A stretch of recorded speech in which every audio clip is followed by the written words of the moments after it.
계속해서 고린도전서 13장의 말씀을 보고 있죠. 우리 6번째 시간인데 앞에 내용들 좀 여러분 다 기억나십니까? 오래 참고 온유하고 시기하지 않고 자랑하지 않고 교만하지 않고 지난주 무례히 행하지 않는다. 매너 있는 에티켓 있는. 기억나지 않죠? 근데 기억나지 않는 게 문제가 있는 게 아닙니다. 근데 그렇게 지나온 동안 여러분 안에 어떤 변화가 있는가가 중요합니다. 나도 알지 못하는 사이에 아주 미미한 변화라도 내가 그렇게 말씀대로 살아가고자 하는 변화가 내 심령 안에서 일어나는가. 그래서 내 일상이 바뀌어가고 있는가. 이게 중요합니다. 우리가 일주일 전에 먹은 식사 메뉴 기억하십니까? 뭘 먹었는지? 기억 못하죠? 근데 그 메뉴들이 그때 그날의 내 힘이 되었죠? 마찬가지입니다. 설교를 듣고 말씀을 듣고 예배를 드린 것도 마찬가지입니다. 지난주에 예배나 설교나 또 한 달 전이나 뭐 다 기억 안 나는 것은 다 똑같습니다. 목사도 마찬가지고요. 근데 그 말씀들을 통해서 내 일상이 변화되고 있느냐, 내 믿음이 좋아지고 있느냐, 이런 변화가 있는지를 보셔야 됩니다. 근데 아무리 예배를 드리고 아무리 설교를 들어도 변화가 없다. 그러면 그 예배가 문제 있을 수도 있습니다. 설교자가 문제 있을 수도 있고요. 예배가 어떠하냐, 그 예배를 통해서 말씀을 통해서 내 일상이 변화되어 가고 있느냐, 이것을 확인하는 것이 중요한 거죠. 오늘 주제는 이거죠. 자기의 유익을 구하지 아니한다. 자기의 유익을 구하지 아니한다. 쉽게 얘기하면 자기만 위하지 않는다. 자기만 생각하지 않는다, 이런 의미입니다. 지난주 중에 우리 광복절이 있었죠. 우리에게는 해방이 되는 광복절이지만 일본에게는 이날이 종전 기념일이 되죠. 패전 기념일이 됩니다. 이날이 되면 우리는 광복절로 대한민국 만세, 광복절 만세 뭐 이렇게 하지만 독립 만세 뭐 그러지만 일본은 그날마다 일왕이나 또는 총리가 연설을 하면서 가해자로서 사죄하고 그 반성하는 시간들을 꼭 가져왔습니다. 근데 여러분 뉴스를 통해서 들으셨듯이 이 아베라는 사람이 총리가 되고 나서는 그런 사죄도 가해에 대한 인정도 없다는 것을 우리가 다 알고 있죠.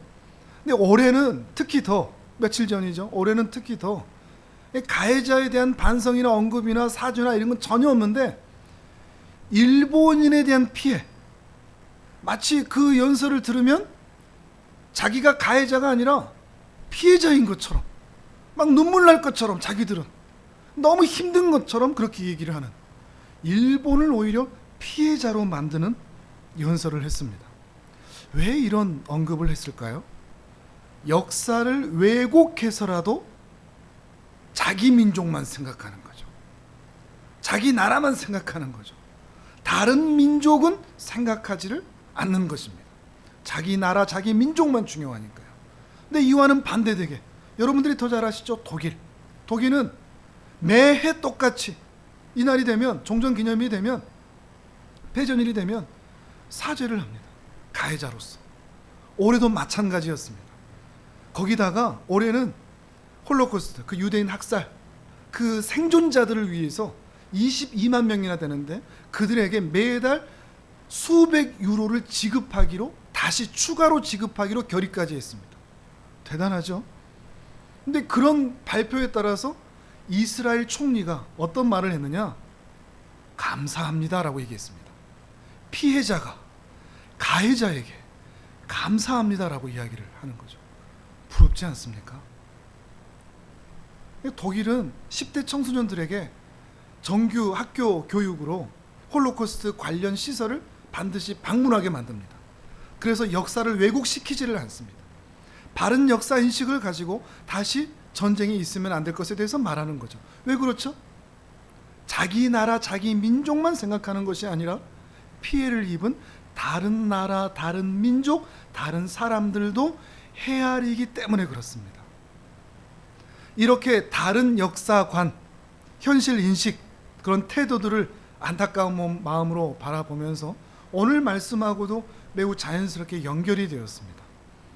자기 나라만 생각하는 나라, 다른 나라도 생각하는 나라, 자기만 생각하는 사람, 다른 사람까지도 헤아리고 섬기는 사람에 대한 이야기인 거죠. 오늘 말씀이 바로 그러한 겁니다. 오늘 말씀을 통해서 하나님께서 말씀하십니다. 정말로 하나님 사랑하는 사람이라면, 정말로 이웃을 사랑하는 사람이라면 자기만 생각하지 않는다.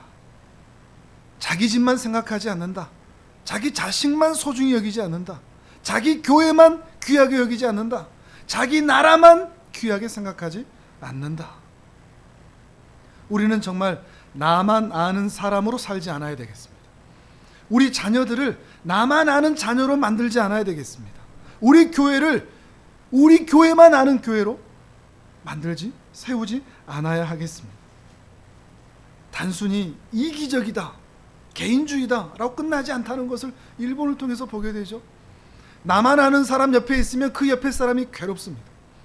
일본 옆에 있다가 우리 민족이 심장이 터지는 아픔을 견디고 있는 것처럼 나만 아는 사람 옆에 있는 그 사람은 힘들 수밖에 없습니다. 나만 아는 남편 옆에 있는 아내는 힘듭니다. 나만 아는 아내 옆에 있는 남편은 힘들 수밖에 없습니다. 서로가 서로를 힘들게 만들 수밖에 없다는 것이죠. 그러니 하나님을 사랑하고 이웃을 사랑하는 신자라면 자기만 알지 않습니다. 자기만 사랑하지 않는다는 것이죠. 물론 이게 힘들죠. 나만 아는 사람들의 틈바구니 속에서 살아가는 것도 힘든데, 나만 아는 사람 세상 속에서 나만 알지 않고 다른 사람을 섬긴다. 이거는 더 힘듭니다. 세상을 거슬러 살아가야 하니까요. 일본만 자국 우선주의로 사는 게 아니라 사실 모든 나라가 다 그렇거든요. 사실 우리나라도 그럴 수밖에 없는 것이죠. 그리고 그것은 이미 세상 곳곳에 영향을 미치고 있습니다. 이미 우리 사회는 다 자기만 알죠. 우리 가정도 그렇고 우리 교회도 그렇고 사실 나도 그렇습니다. 우리 자신이 이미 나만 아는 세상 가운데 나만 아는 자로 이 세상에 살아가고 있습니다. 근데 이걸 슬픈 소식이라고 해야 될까요? 그리스도의 제자는 나만 아는 세상 속에서 나만 알지 않고 다른 사람을 섬기는 자로 이 땅에 남겨져 있다는 겁니다. 오늘 우리가 죽지 않고 이 자리에 살아있는 이유가 뭐냐?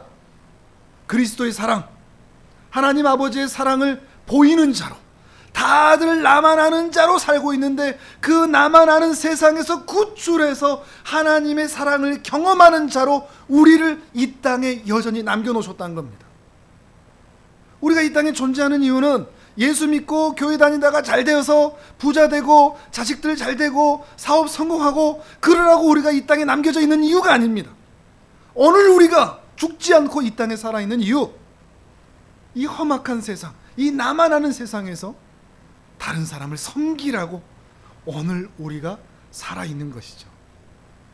그게 오늘 우리의 존재 이유입니다. 우리의 부르심이기도 하고요. 그런데 이것이 너무나 힘듭니다. 우리가 모두가 다 알듯이 말이죠.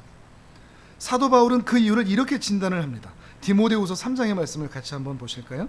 화면을 보면서 우리 같이 읽습니다. 시작. 너는 이것을 알라. 말세에 고통하는 때가 이르러 사람들이 자기를 사랑하며 돈을 사랑하며 자랑하며 교만하며 비방하며 부모를 거역하며 감사하지 아니하며 거룩하지 아니하며 무정하며 원통함을 풀지 아니하며 모함하며 절제하지 못하며 사나우며 선한 것을 좋아하지 아니하며 배신하며 조급하며 자만하며 쾌락을 사랑하기를 하나님 사랑하는 것보다 더하며 경건의 모양은 있으나 경건의 능력은 부인하니 이 같은 자들에게서 내가 돌아서라. 아멘. 말세에 이렇다라고 얘기하죠. 말세는 이렇다. 그리고 모두가 다 고통한다 그러죠. 이게 2000년 전에 사도 바울이 유언처럼 쓴 말인데 이 시대하고 똑같지 않습니까? 지금 우리를 그대로 엿보면서 쓰는 것 같습니다. 그러면서 이 말기 현상의 말세의 첫 번째 현상, 그게 뭐라고 그러죠? 사람들이 자기를 사랑한다 그러죠. 자기만 한다. 근데 이게 첫 번째 현상이면서 모든 현상들의 근본이 되는 현상입니다. 그러니까 사람들이 자기만 알고 자기만 사랑하기 때문에 돈 사랑한다. 그 자기만 자랑하고 자기만 교만하고 다른 사람을 비방하고 하나님도 비방하고 부모를 거역하고 감사하지도 않고 거룩하지도 않는다. 자기만 알고 자기만 사랑하기 때문에 사람들이 정이 없다. 원통함을 풀어주지 않는다. 경쟁하면서 서로를 모함하고 절제하지도 않고 사납고 선한 것을 기뻐하지도 않는다. 자기만 알고 자기만 사랑하기 때문에 사람들은 서로 배신한다. 조급하다. 자만하다. 쾌락을 사랑하고 하나님을 사랑하지 않는다. 이런 사람들, 경건의 모양은 있으나 경건의 능력은 없는, 그 마치 그 심령 안에 짐승이 있는 것 같은 존재들이다. 이런 자들에서 너는 돌아서라. 돌아서라. 이게 사도 바울의 유언과 같은 말인 것입니다. 이런 세상에서 우리가 살아가고 있고 우리는 이 세상에서 돌아서야 되는 거죠. 근데 나만 아는 사람들이 늘어나고 있습니다. 더 많은 사람들이 나만 알고 있습니다. 그래서 이 세상이 살기가 어려운 겁니다. 우리가 살기가 너무나 힘든 것이죠. 북한의 핵도 두렵고 일본의 저 고집도 두렵지만 정말 두려운 거는 나만 아는 내 안의 이 교만입니다. 우리 자신을 깊이 살펴야 될 것입니다. 나만 아는 것, 나만 사랑하는 것. 우리 앞에 놓인 큰 도전입니다. 사도 바울이 거기서 돌아서라 그랬는데 이걸 돌아서는 게 너무 힘드니까 그냥 세상 사람들처럼 아유 나도 그냥 그대로 살련다 라고 결정을 할 건지, 아니면 연어가 물을 거슬러 가듯 힘들지만 그렇게 세상을 거슬러서 살 거냐, 이 도전이 우리한테 있습니다. 근데 수많은 그리스도인들마저도 경건의 모양은 있으나 이것을 돌아서지 않으니, 거스르지 않으니 경건의 능력은 없는 삶을 살아가고 있다는 거죠. 경건의 능력을 살기 위해서는 돌아서고 거슬러야 한다는 것입니다. 이 썩어가는 세상 가운데서, 썩어 부패해져가는 것들 안에서 녹아들어서 같이 썩어질 것이냐, 아니면 썩지 않는 소금의 삶을 살 것이냐. 이 어두운 세상에 그 등불의 불을 꺼버리고 똑같이 어둠을 쫓아갈 것이냐, 아니면 나를 녹여서라도 불을 밝혀 등불의 삶을 살 것이냐. 우리가 가야 할 길은 너무나 분명하죠. 소금이 되고 등불이 되는 인생이 되어야 할 것입니다. 또한 이것이 우리 주님의 당부입니다. 마태복음 말씀도 같이 읽어봅니다. 마태복음 5장 13절에서 16절 말씀, 주님의 당부로 생각하시면서 우리 같이 읽습니다. 시작. 너희는 세상의 소금이니 소금이 만일 그 맛을 잃으면 무엇으로 짜게 하리요. 후에는 아무 쓸데없어 다만 밖에 버려져 사람에게 밟힐 뿐이니라. 너희는 세상의 빛이라. 산 위에 있는 동네가 숨겨지지 못할 것이요, 사람이 등불을 켜서 말 아래에 두지 아니하고 등경 위에 두나니 이러므로 집안 모든 사람에게 비치느니라. 이같이 너희 빛이 사람 앞에 비치게 하여 그들로 너희 착한 행실을 보고 하늘에 계신 너희 아버지께 영광을 돌리게 하라. 아멘. 그런데 이 소금과 등불의 중요한 특징이 있죠. 특징이 뭡니까? 소금의 삶, 빛의 삶의 특징이 뭐죠? 자기가 죽는 겁니다. 소금은 녹아져야 되고 등불은, 초는 사그라들어야 합니다. 먼저 자신이 죽어야 되는 거죠. 근데 우리는 소금이 되고는 싶어 합니다. 빛이 되고는 싶어 합니다. 근데 소금의 삶을 살고 싶지는 않아 합니다. 빛의 삶을 살고 싶지는 않아 합니다. 사람들한테 소금처럼 영롱하구나, 소금의 존재는 느껴지고 빛처럼 보이기는 싶어 하지만 정말 죽어지고 녹아지고 싶어 하지는 않기 때문에 않는다는 것입니다. 왜 그렇죠? 나를 사랑하기 때문에 그렇습니다. 녹아지기는 싫거든요. 사라지기도 싫거든요. 마찬가지로 그리스도인이냐 또는 교회를 다니냐, 이게 중요한 게 아닙니다. 신자냐, 이게 중요한 게 아닙니다. 그리스도의 삶을 사느냐, 이게 중요합니다. 신자의 삶을 사느냐, 이게 더욱 중요하다는 것입니다. 소금인데 소금 포대에만 있고 그 썩어진 곳에 가지 않는다면 소금의 삶이 아니죠. 등불인데 녹아질까봐 그 초를 불을 붙이지 않고 환한 곳에 비춰봐야 비춰지고 있다면 아무 소용이 없는 것입니다. 녹아져야 되는 것입니다. 죽어야 하는 것입니다. 근데 이런 말씀 들을 때 마음이 참 불편하죠.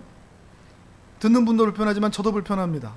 이왕이면 예수님 믿고 천국 가고 그냥 적당히 신앙생활하고 1년 55주 다 주일날 안 나오고 그냥 적당히 절에 다니는 사람들처럼 그냥 적당히 하다가 천국 가면 얼마나 좋겠습니까? 그런 신앙생활하면 좋겠죠. 근데 문제는 뭐냐면 우리 예수님이 적당히 하지를 않으셨다는 것에 있습니다.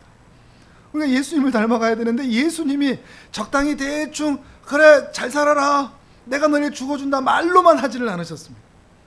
너희는 소금 되어라, 너희는 빛이 되어라 말로만 하지 않으셨습니다. 주님이 직접 소금의 삶이 뭔지 빛의 삶이 뭔지, 그래서 죽어 녹아진다는 것이 무엇인지를 직접 보여주셨습니다.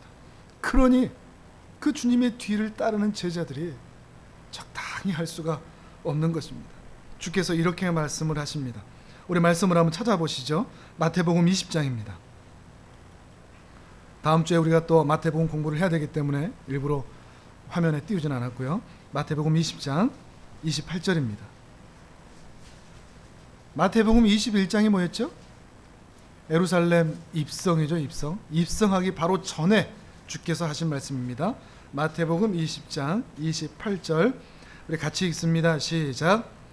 인자가 온 것은 섬김을 받으려 함이 아니라 도리어 섬기려 하고 자기 목숨을 많은 사람의 대속물로 주려 함이니라. 아멘. 자기 목숨을 많은 사람의 대속물로 내어 주시겠다는 거죠. 이 삶을 통해서 소금이 되고 빛이 된다는 것이 무엇인지를 직접 보여주신 것입니다. 창조주가, 지금도 온 세상을 다스리는 통치자가 그렇게 직접 보여주신 것이죠. 근데 이 말씀을 언제 하셨는 줄 아십니까? 말씀드렸듯이 예루살렘 바로 입성 전이라고 그랬죠. 앞으로 조금만 보시겠습니까? 17절 이하의 말씀을 보시면 이제 예루살렘으로 올라가시려고 하고 있습니다. 20장 17절 올라가시려고 할 때 12제자에게 따로 말씀하십니다. 그러면서 이런 유언 같은 말씀을 하시죠. 이제 우리가 예루살렘으로 올라가는데 인자가 이제 내가 대제사장들과 서기관들에게 넘겨질 거다. 그들이 나를 죽이기로 결의할 거다. 그리고 이방인들에게 나를 넘겨주어서 나를 조롱하고 채찍질하고 십자가에 못 박아 죽일 것이다. 그러나 제3일에 살아날 것이다. 이런 비장한 말씀을 하시면서 예루살렘으로 가고 계셨던 거죠. 근데 바로 그때, 이런 비장한 말씀을 하고 계시는 바로 그때 한 아줌마가, 엄마가 한 손에, 왼손에 오른손에 자기 아들을 둘을 딱 데리고 이렇게 등장하는 겁니다. 20절과 21절을 같이 읽어보시죠. 시작.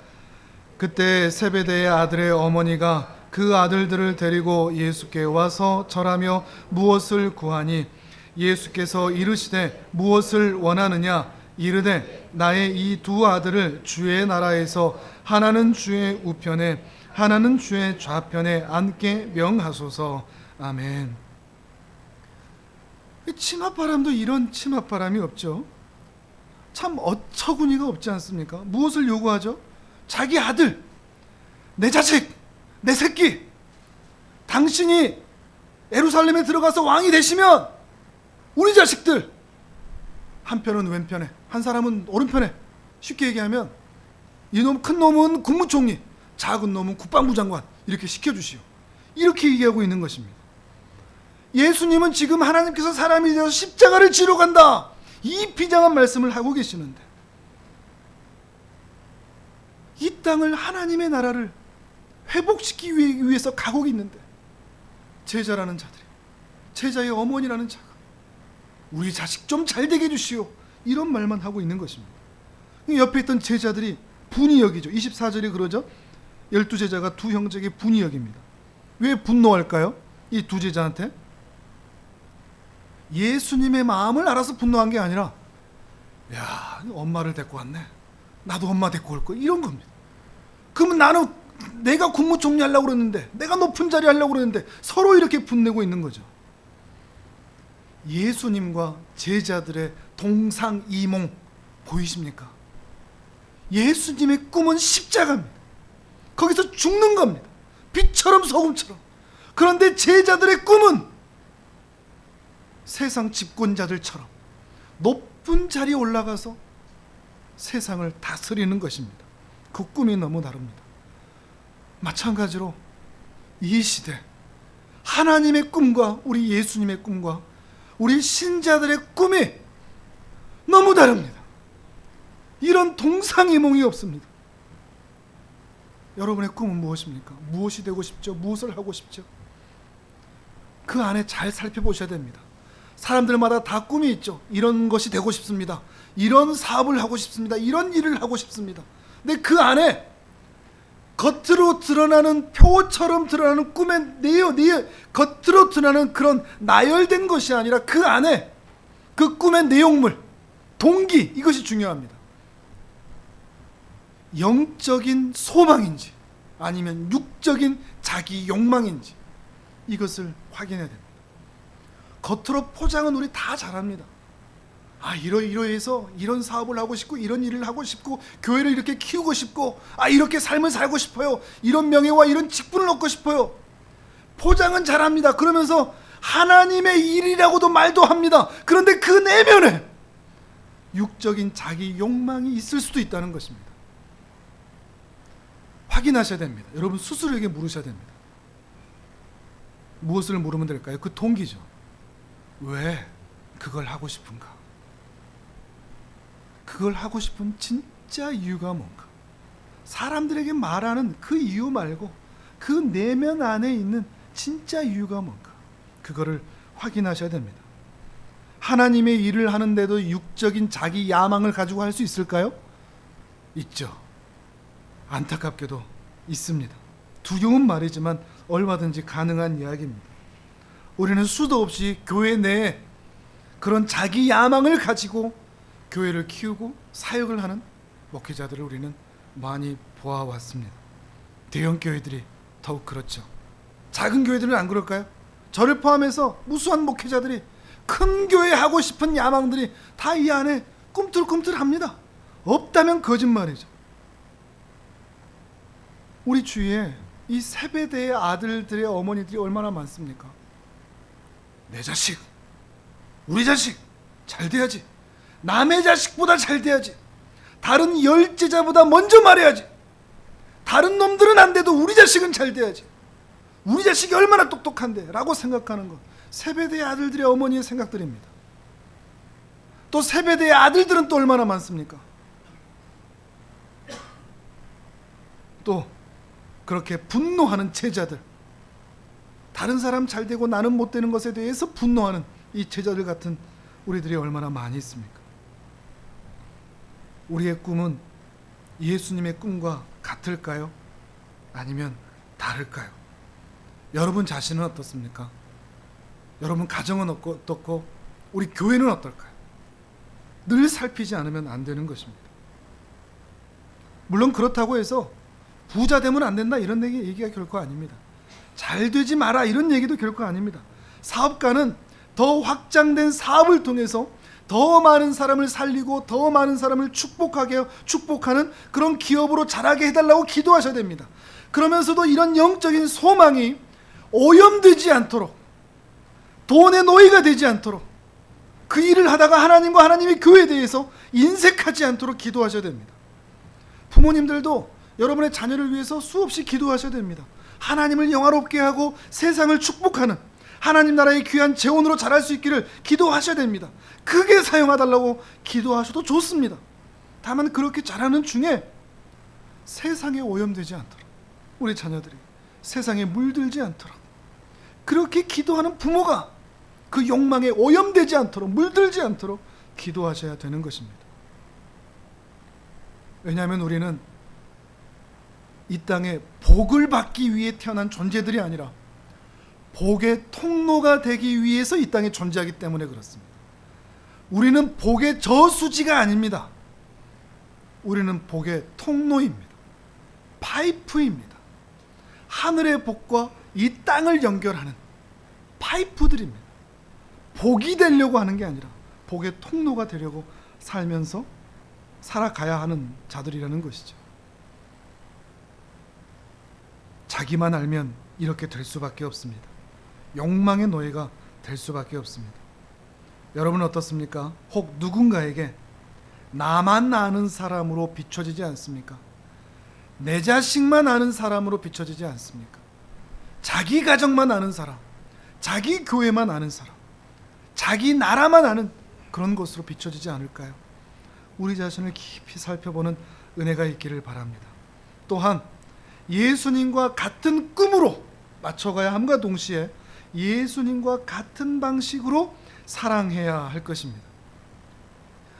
우리는 사랑하는데 내 방식대로 하는 겁니다. 내가 좋아하는 대로, 내가 원하는 대로, 내가 익숙한 대로, 내가 편리한 대로, 내가 생각하는 대로. 근데 예수님은 단 한 번도 자기 방식대로 하지 않으셨고 우리를 위한 방식대로 해주셨습니다. 상대를 위한 방식으로 해주는 거죠. 예를 들어서 우리가 2주 전부터 얼음 냉수를 이렇게 나눠 드리지 않습니까? 참 감사하게 벌써 한 600병, 700병 이 정도가 이렇게 됩니다. 나름대로 교회의 사랑을 보여줬다 이런 그런 자부심이 들죠. 근데 부끄럽지만 이렇게 나눠주면서 속에는 어떤 마음이 드느냐? 아까울 때가 있습니다. 이 애들이 교회인지 뭔지 알지 못하고 그냥 공짜니까 확 가져갈 때 아깝습니다. 야, 이게 교회에서 주는 거야 라고 말하고 싶은 마음이 여기서 막 올라옵니다. 그래서 아이들이 다니는 시간에 일부러 안 내놓는 저를 발견했습니다. 몇 시에 아이들이 방과 후, 지금 방학 동안이지만 방과 후 시간에 몇 시에 아이들이 많이 다니는 걸 제가 알거든요. 그 시간대를 알거든요. 근데 그 시간대에 제가 안 내놓고 있는 겁니다. 여러분의 목사가 이래서 좀 죄송합니다. 그리고 아주머니들이 이렇게 할머니들이 막 때로 지나갈 때 분명히 1인 1병 써놨는데 막 2개씩 3개씩 들고 가버립니다. 어느 순간부터 저 멀리서 할머니들이 좀 소리가 난다 그러면 사무실 안에 있다가 밖으로 나와서 감시하고 있습니다. 그래서 2개, 3개 가져 하나만 가져가세요. 제가 이 말을 한 2-3번 한 것 같습니다. 그 말 하면서도 부끄러운 겁니다. 이 속에는 겉으로는 뭔가 괜찮은 일을 하고 있는데 이 속에는 여전히 내 거 아깝다는 생각하고 있는 겁니다.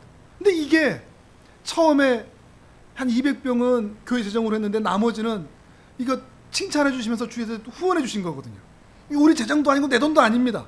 근데 아깝다고 생각하는 거죠. 내 공로라고 생각하고 내 공로라고 내 자격이라고 생각하고 있기 때문에 그렇죠. 이 말씀을 준비하는데 주님께서 계속 치시는 것 같습니다. 넌 지금 사랑을 베푼다고 하고 있지만 네 속을 봐라. 너는 내 방식대로 하고 있지는 않구나. 내 방식대로 하고 있지는 않구나. 그러면서 마음에 결심을 했습니다. 근데 이게 쉽지 않습니다. 아까워하지 말자. 계산하지 말자. 아이들이 가져가든 말든 아무 소리 하지 말자. 아낌없이 나눠주자.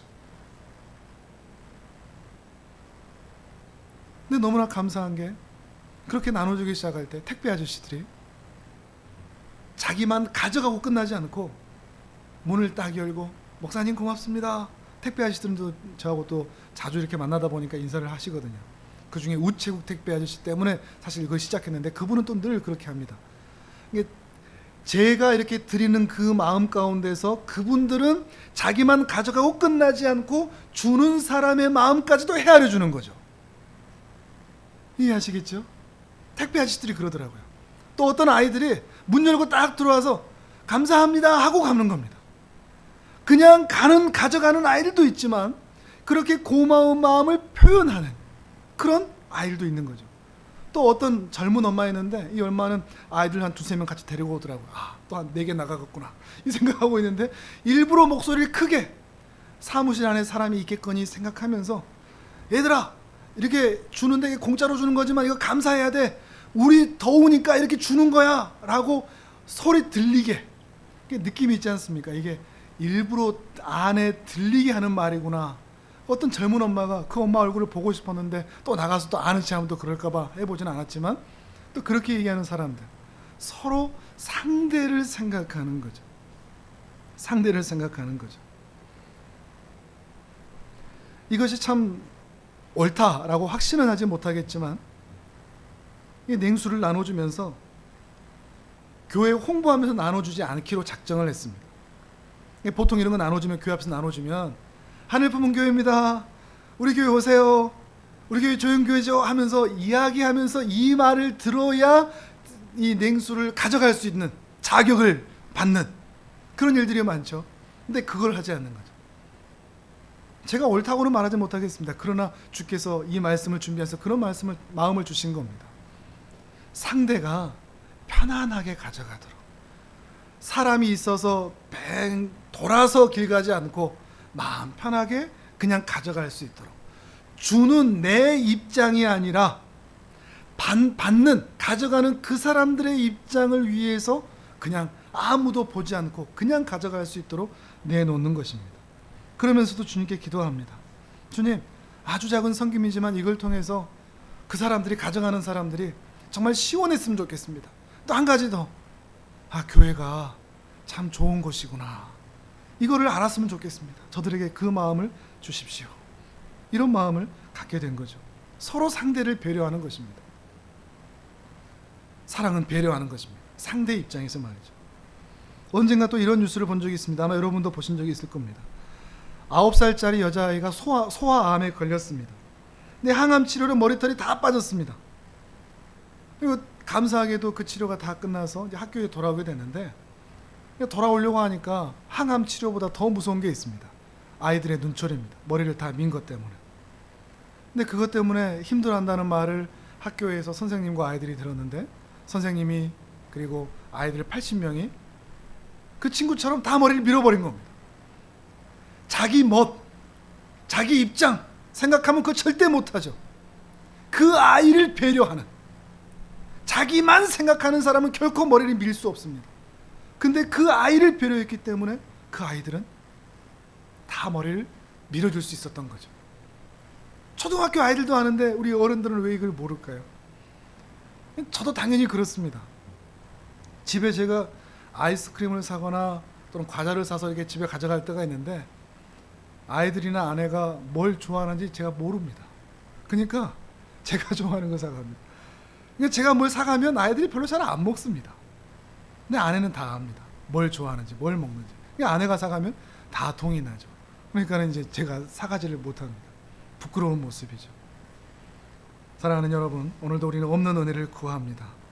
우리 안에 없는 은혜, 속과 겉이 다른, 속에서부터 시작하는 다른 사람을 배려하고 섬기는 그런 마음. 다른 아이보다 꼭 내 아이가 잘 돼야 되는가? 우리 가정만 잘 되고, 우리 직장만 잘 되고, 우리 교회만 잘 되고, 우리 나라만 잘 되어야 하는가? 하나님께서 우리에게만 은혜를 베풀어 주시는 쫀쫀한 하나님으로 만들고 싶은가? 우리 아이는 좀 덜 되더라도, 우리 가정이 좀 덜 풍족하더라도, 우리 교회가 좀 덜 나가더라도 모든 아이들, 모든 가정, 모든 교회가 다 잘 되면 안 될까? 우리 하나님께서 세상 모든 사람들에게 은혜 베풀어 주시기를, 내 옆집의 아이에게도, 옆집 가게에게도, 옆 가게에도, 이웃 교회에도, 우리 이웃 나라에도 풍성한 은혜 주시기를 기도해야 하지 않겠습니까? 이웃 나라 일본 참 밉죠. 그런 한편에 그들을 위해서 기도해야 할 것입니다. 스스로 강하다고 믿으면서 자기만을 생각하는 그들의 마음을 주께서 낮춰주셔서 우리나라와 함께 행복한 나라가 될 수 있도록, 우리나라와 함께 번영하는 나라가 될 수 있도록, 마치 창에 찌르는 군인들을 위해서 예수님께서 기도해 주셨던 것처럼, 자기에게 돌 던지는 사람들을 향해서 스데반 집사가 기도하고 축복했던 것처럼, 우리도 이 세상을 함께 축복하고 함께 잘 되기를 소망할 수 있지 않을까요? 우리 처음에는 그러죠. 연애할 때 나는 차디찬 곳 앉아도 여자친구는 그렇게 하면 앉으면 안 되지 그러면서 내 옷까지 벗어주던 그 마음, 밤새 가면서 학을 접던, 요즘 시대는 그런 건 없겠지만 그런 이쁜 마음, 갓 태어난 아이들 밤새 막 울 때 내 시간, 내 에너지를 들여서 밤새 이렇게 안아주던, 도닥거려주던 그 처음의 마음, 처음 교회 한 사람이 들어오면 그 사람 고맙고 반가워서 손잡아주고 악수해주던 그 마음, 그런 마음을 우리가 다 같이 갖는다면 어떨까요? 그 처음 마음, 처음 사랑, 그 넉넉한 마음이 우리에게, 또 우리 가정마다, 또 우리 교회마다 회복되기를 원합니다. 그리하여서 이 자기만 아는 세상에서, 자기의 유익만 구하는 세상에서 나만 알지 않고 다른 사람을 이롭게 하는 소금 인생, 등불 인생, 등대 인생 되시기를 주님의 이름으로 축복합니다. 아멘.